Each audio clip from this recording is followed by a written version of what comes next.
Yo, what is good, YouTube? It's your boy Leach, back here with another reaction video. Make sure y'all hit that sub button, turn them noties on it. Make sure y'all follow the socials on the screen. Much appreciated. I give thanks to the man above for another day. God bless. I love y'all, man. And yeah, let's get right into it. We got one trade every NBA Eastern Conference team needs to make NBA trade deadline. Let's get into it. On top, 28-10 with the Knicks and Celtics right behind them. Toronto and Philly are in the mix. You got 24 days until the deadline. Cleveland, Miami, standings Atlanta, right now. Chicago, all fighting for position before. Yes, bro. I know my Cavaliers right now are in the play-in tournament. We've got a little bit of time before that, but the perfect time to bring in our CBS Sports NBA writer Sam Quinn, putting together one trade every Eastern Conference team needs to make. We're going to go through them all team by team, and we're going to start with Detroit. The Pistons sitting at the top of the East. They had that blowout win over the Knicks last week. Randomly lost to the Clippers on Saturday. One trade Pistons need to make. Let's hear it, Sam. Through a playoff lens, what's one trade you want to see?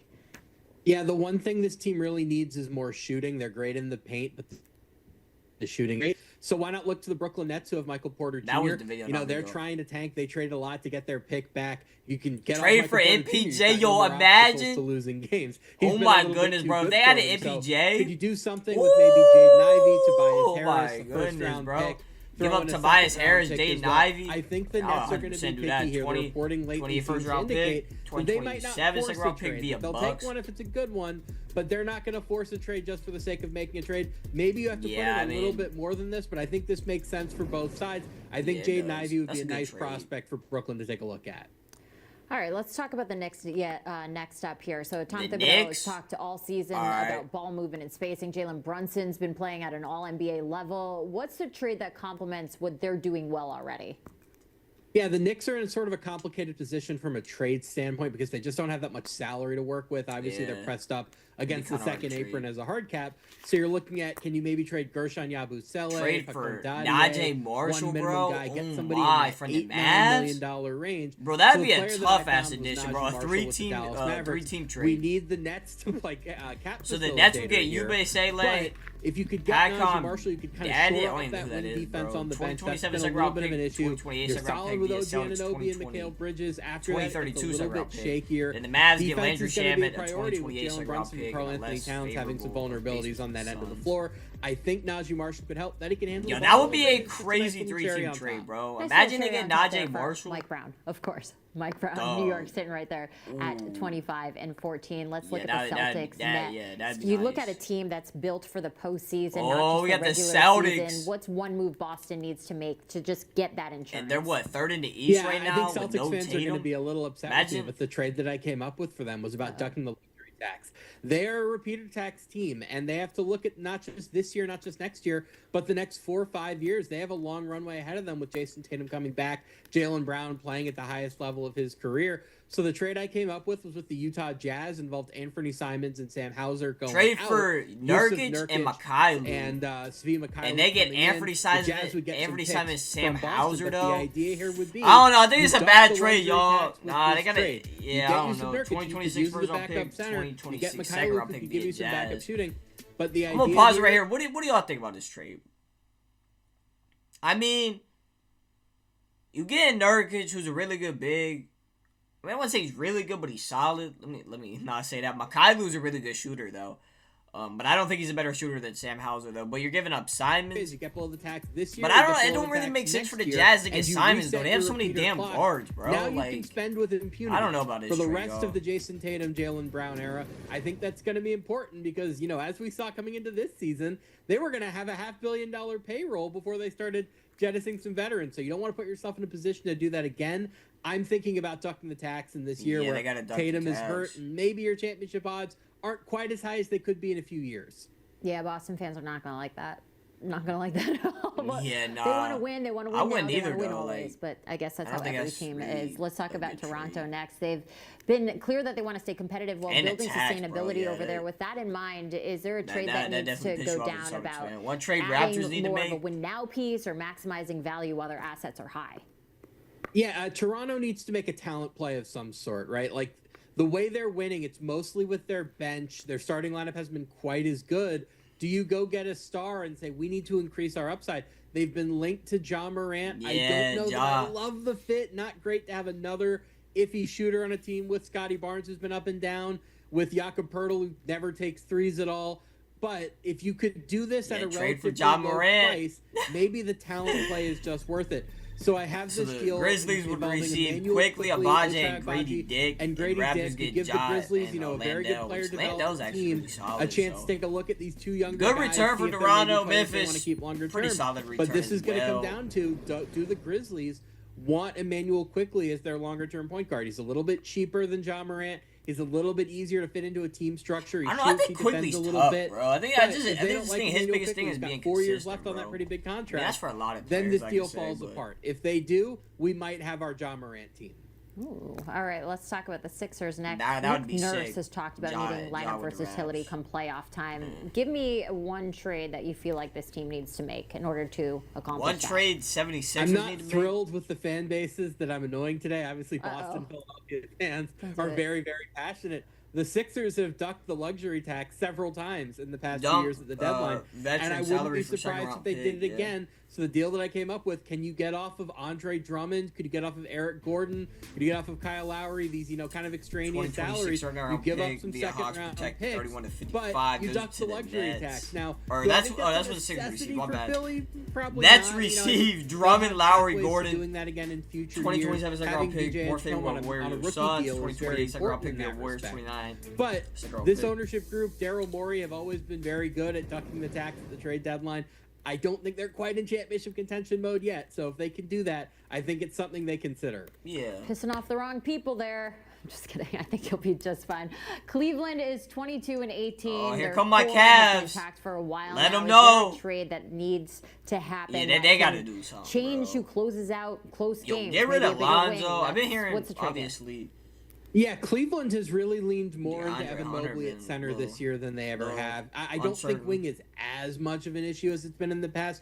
Jalen Tyson's emergence has been helpful. Max Strus missed the year so far because of injury, so getting him back eventually would be helpful. But if you could get her... Yo, I love this fucking trade, bro. Oh my goodness, bro. Yo, please trade Jared Allen, bro. I love Jared Allen, bro. But, there's a point, bro, you know what I mean? At a point, Evan Mobley got to play the 5, bro. You know what I mean? So, the Pelicans will get Jared Allen in a 2032 first-round pick. This is so weird saying that. And my Cavs would get back Herb Jones and Jordan Hawkins, bro. Which Jordan Hawkins, he has actually a lot of upside, bro. He's actually pretty solid. And then Herb Jones is just a elite wing, bro. Yeah, I would love Jones from the New Orleans Pelicans. Get that. This helps the Pelicans out a lot too. Bro, to get JA. You put him out on the floor with Evan Mobley. You feel much better about having those two smaller guards. I would love this trade, Sam. So do you give up Jared Allen to the Pelicans, who could use a rim protector next to Derek Queen? I know he's been playing center, but I think he needs. Yeah, I feel like we have to break up somewhat of the. You have to give up a first round pick. We got to break up someone, and I feel like it's Jared They've Allen. been messaging thus far that they're not going to trade Herb Jones, but you put a center in front of them, you put a pick. Make them say no to a deal like this. Make them say no. I think they exceeded expectations. I think the Pelicans would take that, bro. Mosley, you getting a first round pick. Has emphasized plus you getting J.A. who's been all-star. That you need through experience. So do you like a veteran? One trade the Orlando Magic need to make. Who do you think can go and help that team? Well, for Orlando, and I swear this is going to be. I swear this is going to be the last luxury tax ducking trade that I make among the contenders. No, this is another financial stuff at the end.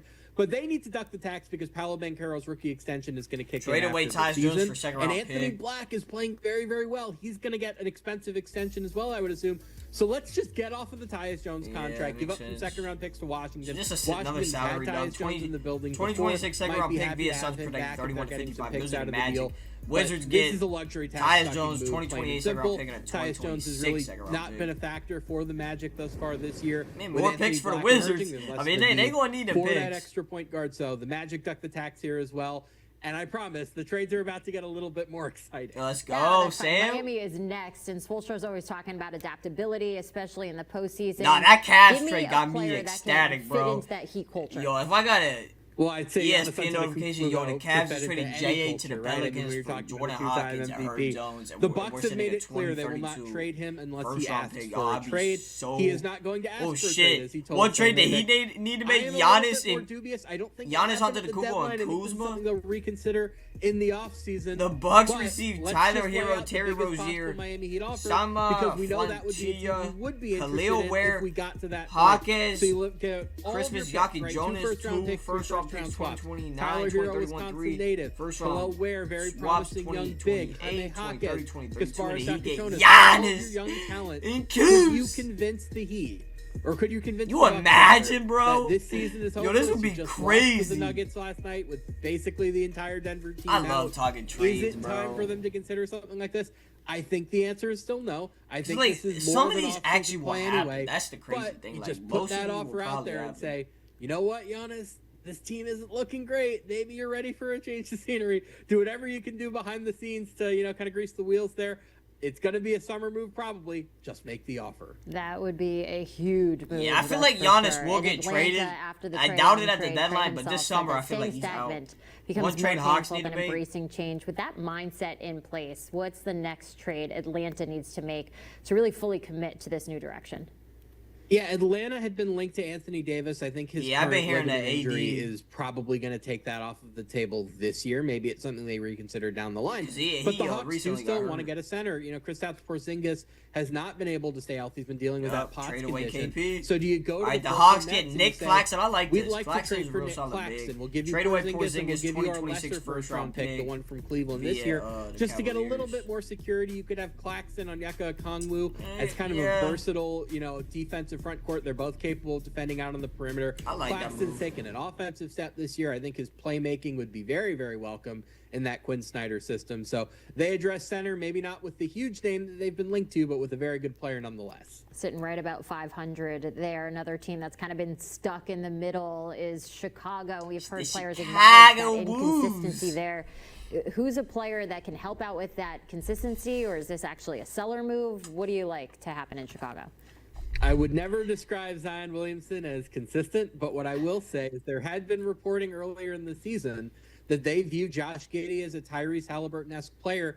They're looking for their version of Pascal Siakam. They're kind of scoring, dangerous two-way power forward.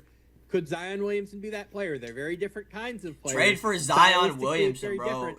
But with the Pelicans moving forward with Derek Queen as kind of their offense-centric big man of the future, it's just like Zion's health is the biggest thing for him, bro. Like, when he's playing healthy, bro, he's really good. You give up a first-round pick. It originally belonged to Portland. So the Bulls would receive Zion. Pelicans receive Zach Collins, Kevin Huerter. 2026 first-round pick via Blazers all projected. All of the injuries that he's gone through, I think that's something that you really have to consider. And if you're Chicago and you kind of been stuck in the middle for all of these years, do you maybe want to take a swing on Zion, take a swing on the talent play, and say, you know what, if this doesn't work out, the contract's barely guaranteed. We can get out of this. Take a swing, see what happens.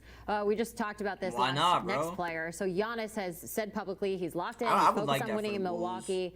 So with that in mind, is there a trade that you see the Bucks making short term, something to keep them competitive right now? Yeah, they're going to be looking at almost any player out there who's a good player but has a bad contract, because they're so limited in terms of what draft capital they can give up that they just really can't make the sort of win-now trade that you'd mostly expect, at least with most of the big-name players that are out there now. So I look at the Portland Trailblazers, who have a lot of money tied up into older players. So the Bucks receive Jeremy Grant, Kyle Kuzma for Jeremy Grant. And the Blazers would get Kyle Kuzma, Gary Harris, a Jeremy Grant contract if you're Portland. But if you're Milwaukee, you get a better player, you get an athletic wing, you get somebody scoring 20 points a game. Kyle Kuzma been a disappointment since he came over from Washington. So is this a chance for you to kind of maybe try to correct that trade that you made last year with a slightly better player now? That contract is a little bit dangerous. I like Jeremy Has Grant. 2 years left on after this year, more expensive than Kyle Kuzma's. But if you're that desperate to convince Giannis Antetokounmpo that Milwaukee is where he should spend the rest of his career, you might have to. Because I doubt something like Giannis making our way to the Hornets now. Charlotte's talked about building the right way around this young talent. Is the trade about needing a veteran, moving a piece now to clean up a long-term picture? But yeah, Grant what do would you be, see happening? a solid. This is my biggest swing, so just hold on with me here. I am sending Anthony Davis to the Charlotte Hornets. Oh. I think Anthony Davis's market among the win now teams is probably down because of the injury. The Hornets are kind of a longer-term play, right? If you get Anthony Davis now, it doesn't affect your draft pick for next year, but they've been a top 5. Wow, we got another big of trade. December. If you all right, the Hornets receive AD, Clay, and Dwight Powell, and the Mavs get Miles Bridges, Josh Green, Grant Williams, and Pat Connaughton, a 2027 first-round pick via Mavericks. This is kind of a natural trade to make because Charlotte controls Dallas's first-round pick next year. Wow. So if you could get that back, if you're the Mavericks, you have less pressure to rush. You know, hey, we can get another young player. That's a solid return here. for the Mavs. The Hornets could give the Mavericks some cap relief, taking back Klay Thompson. AD, not Clay, quite and getting Dwight the Mavericks Powell. under the luxury tax, but getting them close enough that maybe with another move with another team they could do it. So that one? probably not the sort of slow, prudent build that the Hornets are thinking about right now. If you can get Anthony Davis at a discount, I might consider taking the swing. He's a perfect fit for what they have. They need defense. They need size. Anthony Davis obviously still brings it. That would be something. That would be something. I like when you throw some good ones out there like that. Brooklyn's clearly in asset accumulation mode right now. Is there one trade they need to make to just simply maximize draft capital? Is there a veteran contender that you like there that has value? Nets? Talk to me about Brooklyn. We've covered the Brooklyn Nets kind of as sellers, as cap facilitators, and several other trades. Obviously, we had them trade Michael Porter Jr. We had them trade Nick Claxton. At this point, it's really going to be the name of the game here is using that $15 million or so in cap space to get future draft capital. So you look around the league and you go, where are the teams that are, in desperate need of savings? I look at the Cleveland Cavaliers, $22 million above the second apron. Could you take on the Lonzo Ball contract for them, save them tens of millions of dollars in terms of trade the for Lonzo tax, Ball? Yeah, maybe please, get a Brooklyn. first-round pick They'll swap, take some his upside ass deep down the line to kind of get a little bit more upside deep in the future just for taking on the money. It's something that they would get Lonzo. Maybe Lonzo Ball. Yeah, my Cavs would get a 2020. Have a bounce back in Brooklyn. The Nets have done well taking kind of those higher draft pick players, taking in those talented guys, maybe seeing if you could put them down the line. If we do not trade Lonzo at the deadline, I'm gonna be pissed, something bro. I would consider. I was happy about it when we traded Okoro for him, but like Washington added Trae Young, that kind of immediately changed the conversation of where they stand. What's the next trade that actually makes this roster work? Yeah, I mean, they traded one of their big expiring contracts in C.J. McCollum. Now you look to the other one, Chris Middleton, and you think, how can we use this contract to get more asset value? Can we get more draft picks in the door? So I look at the Memphis Grizzlies, who are kind of in a state of flux right now, maybe going to trade John Morant. Wow. You send them Chris Middleton's expiring so the Wizards deal. receive You take back Ty Jerome. Ty Jerome. I feel bad you for say, Ty we're going to take longer-term money off 2029 second-round pick via Blazers we want several second-round picks. You get a first-round pick, good. I don't know there's a first-round pick out there for cap relief right now, at least in the form of the Chris Middleton contract. So this is purely a cap dump on Memphis's part. They're gearing up for the future. If you're the Wizards, the idea here is let's get some assets for some money. And hey, if Kentavious Caldwell-Pope and Ty Jerome can play for us next year, then all the better. Hey, if it works out, it works out. Finally, we got Indiana. One trade that they need to make. Is it about moving veterans? Are they taking swing on young players who just need a fresh start? Right now, sitting at 8. I mean, I don't really think it matters. Yeah, we got to get them a center, right? Without Miles they've won Turner, like, that's what, 9 been one games, of many bro? weaknesses this 8, year, unfortunately. like Tyrese Halliburton's absence has really been the story of that season. Yeah, but when he comes back next year, you got to get a big man in the trade door. for Daniel so Gafford and Dante Exum. I don't know what I would love Gafford now that Anthony at Davis Indiana. is hurt. But if they're willing to trade Daniel Gafford, I do think there's a fit there. You have Benedict Mathurin, a very promising young player who's going to be a restricted free agent this offseason. Do you move him before you have to pay him for somebody that's cost controlled? Throw in a first-round pick. You get one of the best centers on the market. I think he fit very, very well with Tyrese Halliburton's up-tempo style. He'd obviously benefit. I mean, I like the return from both teams, but Mavericks on definitely offense get more. Would be very, very valuable. Not a shooter like Miles Turner was, which would change the way that Indiana plays next year when Halliburton. I mean, they got Jay Huff. There just aren't that many shooting centers out there who are at least viable on defense. You kind of have to take what the market gives you. I think Gafford is probably the best fit among the centers out there for Indiana now. So you change the way you play, but you're still getting a good player. Sam Quinn, you have it all figured out. One trade every Eastern Conference team needs to make. Right. Sam, we appreciate you here at HQ. Great job with that. That was a lot of information. We got the Sam, we appreciate.